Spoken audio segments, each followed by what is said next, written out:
இன்று கரூர் புன்னத்தில் சதீஷ்குமார் கல்குவாரிக்கான கருத்து கேட்பு கூட்டம் நடைபெற்றது. இந்த சதீஷ்குமார் கல்குவாரியினுடைய 50 மீட்டருக்குள் 40 மீட்டரிலேயே பெட்ரோலிய லைன் செல்கிறது. ஆனால் பெட்ரோலிய லைனுக்கு 500 மீட்டர் இடைவெளி இட வேண்டும் என்று அரசினுடைய சட்டம் சொல்கிறது. அதேபோல் 255 மீட்டரில் உயர்மின் கோபுரம் செல்கிறது. உயர்மின் கோபுரம் டவர் லைன் 300 மீட்டர் இடைவெளி இருக்க வேண்டும் என்று இந்திய மின்சார சட்டத்துக்கு மாறாக உள்ளது. அது மட்டுமல்லாமல் 50 மீட்டர் சுற்றளவிற்குள்ளாக 30 மீட்டரில் ஓடை செல்கிறது. 500 மீட்டருக்குள் மேல்நிலை நீர்த்தேக்க தொட்டி மற்றும் ஆழ்குழாய் கிணறு இருக்கிறது. கிணறு ஒன்று 50 மீட்டருக்கு உள்ளே 30 மீட்டரில் இருக்கிறது. அது மட்டுமல்லாமல் புதிதாக வெட்டப்பட்ட குளம் 150 மீட்டரிலேயே இருக்கிறது.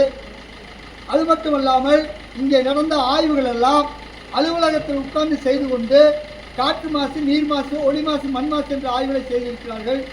இது போன்ற பல்வேறு சட்ட விதிமுறைகளை மீறி இருப்பது. அது மட்டுமல்லாமல் இந்த ஆய்வுகள் செய்வதற்கு அனுமதியே 20/6/2025 அன்றுதான் கியா என்று சொல்லக்கூடிய மாநில சுற்றுச்சூழல் தாக்க மதிப்பீட்டு ஆணையம் கொடுத்திருக்கிறது. ஆனால் 4 மாதங்களுக்கு முன்பே இந்த ஆய்வுகளை செய்திருக்கிறார்கள். எனவே சட்டவிரோதமான இந்த சதீஷ்குமார் கல்குவாரிக்கு அனுமதி கொடுக்கக்கூடாது. அது மட்டுமல்ல, இங்கே இருக்கக்கூடிய அனைத்து குவாரிகளும் அதிகப்படியான கனிமங்களை வெட்டி எடுப்பதற்காக அபராதம் போடப்பட்டுள்ளது. அந்த கனிமங்களை வெட்டி எடுப்பது கையால் வெட்டி எடுக்க முடியாது. சட்டவிரோதமான வெடிமருந்துகளை கொண்டு வந்துதான் இந்த கனிமங்களை வெட்டி எடுத்திருக்கிறார்கள். எனவே இவர்கள் மீது வெடிமருந்து சட்டப்படி வழக்கை பதிவு செய்ய வேண்டும் என்ற கோரிக்கையும் மாவட்ட நிர்வாகத்தை தெரிவித்துக் கொள்கிறோம். அது மட்டுமல்லாமல் பஞ்சாயத்து சாலைகளில் 10 டன்னும் தேசிய நெடுஞ்சாலைகளில் 49 டன் மட்டுமே கொண்டு செல்ல வேண்டும்.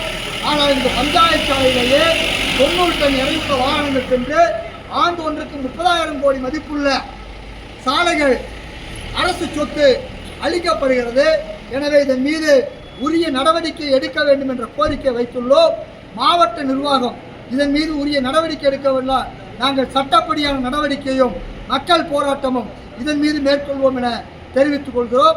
அது மட்டுமல்லாமல் பாறைக்குழிகளில் குப்பையை கொட்டலாம் என்ற ஒரு அரசாணையை 2022 அரசாணை எண் 23 என்று அரசு பிறப்பித்துள்ளது.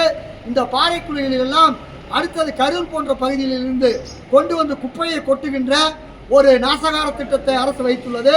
எனவே தேர்தல் நிற்கக்கூடிய அனைத்து கட்சிகளிலும் பாறைகளில் இந்த விஷக்கழிவுகளை குப்பைகளை கொட்டலாம் என்ற அரசினுடைய அரசாணை 23/2022 ரத்து செய்ய வேண்டும் என்பதை தங்களுடைய தேர்தல் வாக்குறுதியாக கொடுக்க வேண்டும் என்பதை கேட்டுக்கொள்கிறோம். அதே போல அனைத்து கல்குவாரிகளையும் டாஸ்மாக் போல அரசே ஏற்று நடத்த வேண்டும். வருடம் ஒன்றுக்கு 1 லட்சம் கோடி ரூபாய் மதிப்புள்ள கனிமங்கள் அதிகாரிகள், அரசியல்வாதிகள், கல்குவாரி கொள்ளையர்களால் கொள்ளையடிக்கப்படுகிறது. இதை முறைப்படுத்த அனைத்து கல்குவாரிகளையும் டாஸ்மாக் போல அரசே ஏற்று நடத்த வேண்டும் என்ற கோரிக்கையை முன்வைக்கின்றோம். சதீஷ்குமார் கல்குவாரி எண்ணற்ற விதிமீறலோடு இருப்பதால் இந்த குவாரி இயங்குவதற்கு எந்த வகையிலும் தகுதியல்ல. இதை லஞ்சத்தை பெற்றுக்கொண்டு சியா அதிகாரிகள் அனுமதி கொடுத்தாலும், கனிம வளத்துறை அமைச்சர் கொடுத்தாலும், இதர துறையினர் கொடுத்தாலும் அவர்கள் மீதும் சட்டப்படியான நடவடிக்கையை மேற்கொள்வோம். மக்கள் இயக்கங்கள் மூலம், மக்கள் போராட்டத்தின் மூலம் அவர்களுக்கு தகுந்த பதிலை கொடுப்போம் என தெரிவித்துக் கொள்கிறோம்.